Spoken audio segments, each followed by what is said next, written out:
Outside of Jerusalem, a truly magnificent site existed a few thousand years ago. Erodium, a flourishing settlement at the time, stood tall, surrounded by towering walls that could be seen for miles. What's more, inside this profoundly braced space, charged for the Judean ruler Herod, people could while away the hours of the theater or dousing themselves at the neighborhood bathhouse. Legend says that Herod even had a burial ground here.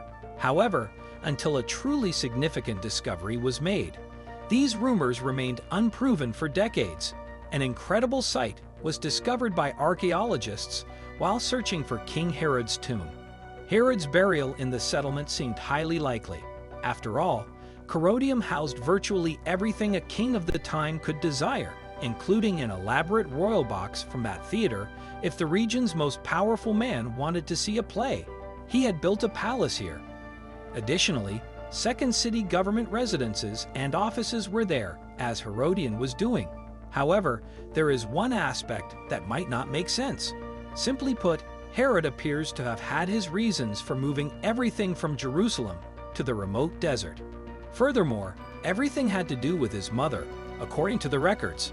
It is said that the king and his entourage traveled one day over uneven ground on their way to Petra, which is now Jordan. But Herod's mother's car flipped all of a sudden, and for a terrifying moment, it appeared as though she had been killed as a result. However, by some miracle, Herod's mother survived. The ruler took an oath as a result of this. He promised that the accident would be the final resting place for him, even though the location Herod had in mind was almost 10 miles from Jerusalem. He set out to make his vision a reality. As a result, workers in the region started building Erodium, which, as you might expect, was a huge undertaking at the king's request. And the aqueduct was especially important to the whole thing, especially for keeping the hard-working men alive in the heat. As a result, a model with a length of several miles was created. After that, Herod built his palace on the very top of the mountain, making it a sight for miles around. It's no big surprise either that people have for some time been searching for Herod's last resting place, as he was a genuinely significant figure in the district. The future king, who was born in 73 BCE, saw his political rise sparked by his father's close relationship with the Roman Empire. Herod had a safe haven after his father was killed by political rivals. Herod found favor with the imperial authorities after retreating to Rome. He was actually adored to the point where he was given the title of King of Judea, and the ruler certainly exercised his authority. He stormed Jerusalem from there and captured the city in 37 BC for the Roman Empire. What's more, because of the code of the realm, Herod had the option to grow his realm, as well as his own abundance, for a huge extent of Judah's residents. Their new king, on the other hand, traded. Jewish, Herod had apparently subjugated his own people in exchange for power and wealth. Additionally, in perhaps the king's most flagrant disregard for his faith, he placed a golden eagle in the Jerusalem temple. Since the bird was a defining symbol of Rome, its presence at such a sacred site was highly contentious. In point of fact, some of his people simply could not bear this act. Furthermore, the defiance that followed, the establishment of the falcon, showed the sheer strength of feeling against the Lord, despite the fact that, as you probably already know, Herod had a terrifying reputation as a tyrant, probably one that was well-deserved.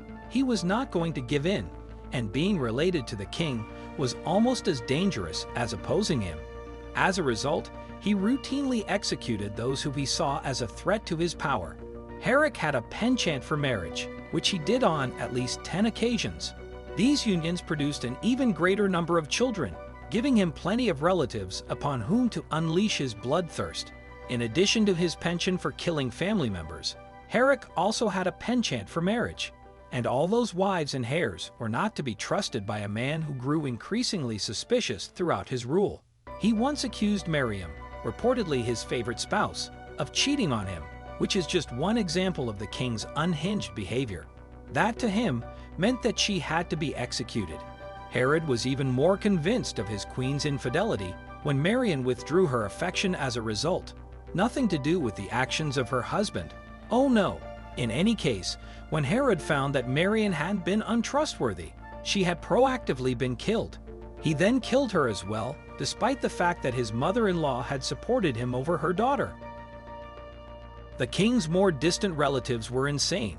Intriguingly, one of the men drowned in the midst of a particularly spirited game of water polo. If Herod had not only murdered 2 of his brothers-in-law for alleged betrayals.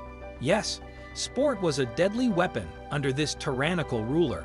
However, Herod ordered the slaughter of his own children, as well as his wives and brothers, which is troubling. There are rumors that the king used to send his relatives to Rome, and 2 of his sons were killed on his behalf, while a 3rd was executed for alleged betrayals. Apparently, Emperor Augustus joked that it was better to be Herod's pig than his son when he heard this grisly news. The king's paranoia about keeping his throne ended up putting a lot of children in Judea in danger, so the children of other families didn't fare much better. Yes, following a visit from 3 wise men looking for Jesus, also known as the promised Jewish king. Obviously, Herod did the most violent thing he had ever done. According to the Bible, Herod made the decision to attempt to thwart the prophecy and the apparent threat that Jesus' birth posed to his power after learning of his son's birth. A terrible order was issued by the ruler to ensure that the infant could not succeed to him. The plan was to kill all male children under the age of 3 in the town of Bethlehem. According to some Christian denominations, more than 14,000 male children were killed on Herod's say. As a result, it's possible that figure isn't accurate because it's thought to be a lot higher than the total number of people living in Bethlehem at the time. However, the fact that the actual number is probably only a few does not make Herod's decree any less repugnant. Regardless of the truth, contemporary accounts portray Herod as finally receiving his due reward. Towards the finish of his rule, he was an extremely sick person months before his demise, and for BC, the ruler supposedly experienced side effects, including stomach torment, windedness, and palpitations. At a conference in 2006, doctors from the University of Maryland selected Herod as the diagnosis subject. In addition, the physicians were able to diagnose the patient with greater precision than was previously possible by utilizing ancient texts as a guide. As an attempt to treat him, the ruler's own team bathed him in boiling oil, because the location is now part of a national park. However, corrodium was undoubtedly Herod's most ambitious construction undertaking.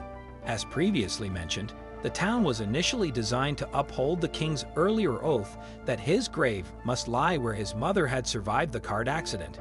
In point of fact, the compound was so enormous that when it was finished, it was the largest of its kind in the entire Roman Empire. As a result, Herod spent the last 10 years of his life working on designing an elaborate tomb. Additionally, the project's final phase involved a truly epic undertaking fit for a king. He made the mountain whereupon the town sat considerably taller. This was accomplished by moving tons of soil to the peak by workers. The leader was then laid to rest in herodium in an extravagant ceremony following Herod's painful and frankly gross death for BC. As far as anyone knew, that was where he remained for the next couple of millennia. The desert corrodium eventually claimed the town as its own, and it wouldn't be rediscovered until the early 19th century. In fact, subsequent archaeologists discovered cisterns, pipe systems, and tunnels buried deep within the mountain, in addition to the impressive facilities we mentioned earlier. Despite their best efforts, none of the teams were able to locate Herod's tomb. Despite numerous search efforts over the better part of 2 centuries, that remains the case. Additionally, this may come as a surprise, given the records of Herod's interment abandoned by history specialists like Josephus. You'd imagine that finding the Lord's burial place would have been genuinely direct. Although Herod archaeologist and Ehud Netzer was just one of those looking for the ancient burial plot, which for decades he believed must lie at the foot of the mountain. In reality, the search for this final resting place turned out to be anything but. Multiple digs at the base and summit of the mountain uncovered virtually no trace of Netzer. However, 30 years after he began his search, he had little success by 2005. All of this necessitated a shift in strategy, and Netzer eventually switched to digging around halfway up the mountain. Why the middle? Well, Netzer had noticed a wall section there that he thought was very unusual, so his team started digging, but they didn't find anything for nearly a year.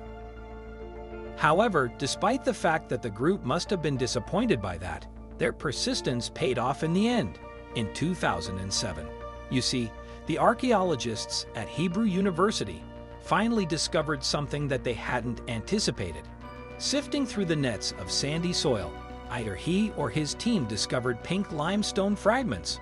Additionally, the intricate designs on the slabs suggested that something or someone was nearby. Regardless, the group kept digging, and when something truly incredible emerged from the ground, their efforts were rewarded. What did the experts discover? Only an extravagant sarcophagus.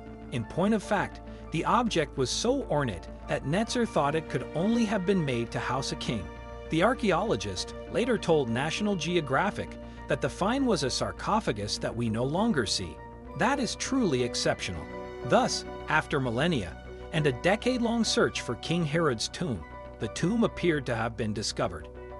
Additionally, as soon as the burial site was located, numerous additional discoveries followed. In addition to a few additional sarcophagi, a substantial set of stairs and a substantial reception area emerged from the ground. However, you should be aware that these excavations did not uncover any items from Herod's grave. Additionally, no remains were found in the vicinity of the burial site. Additionally, experts have a good reason to believe that the king's remains will never be found on Earth. Everything has to do with Herod's relationship with Rome.